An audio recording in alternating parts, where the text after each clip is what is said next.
formación gerencial en torno a la formación de líderes y talentos que impulsarán el futuro de las organizaciones, que es pensado de muchas maneras, desde los productos y servicios hasta la cobertura y participación. Pero sin duda, su permanencia hace referencia al talento humano que es requerido para enfrentar los desafíos de la empresa. Hoy en día, los procesos de selección no se pueden limitar a cubrir vacantes.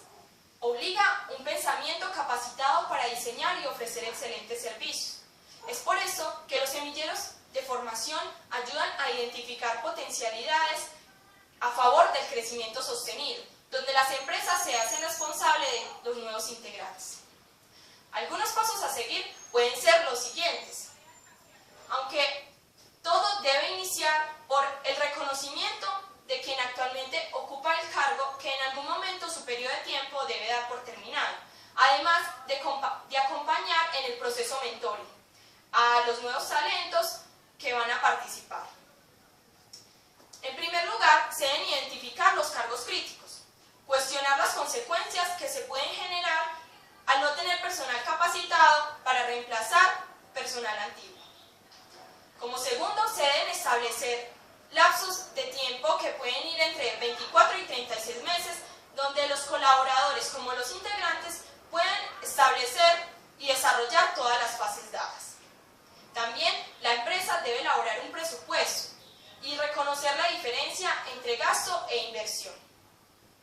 Se deben establecer políticas de ingreso y permanencia, además de diseñar un plan de acción e iniciar con el semillero.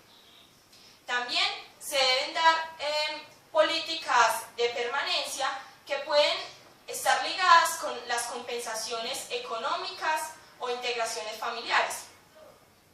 Por último, debemos hacer una transición en el cargo, es decir, quien actualmente ocupa el cargo debe entregarlo, pero se debe hacer de una forma muy respetuosa, además de informarle a quien lo va a reemplazar sobre las nuevas actividades. Por último, debemos evaluar el desempeño de quien tomó el nuevo cargo. Así, estará por completar el proceso de semillero.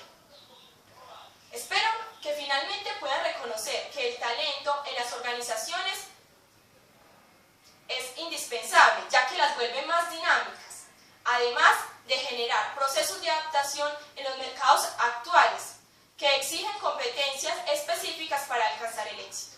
Esto fue todo por hoy. Gracias.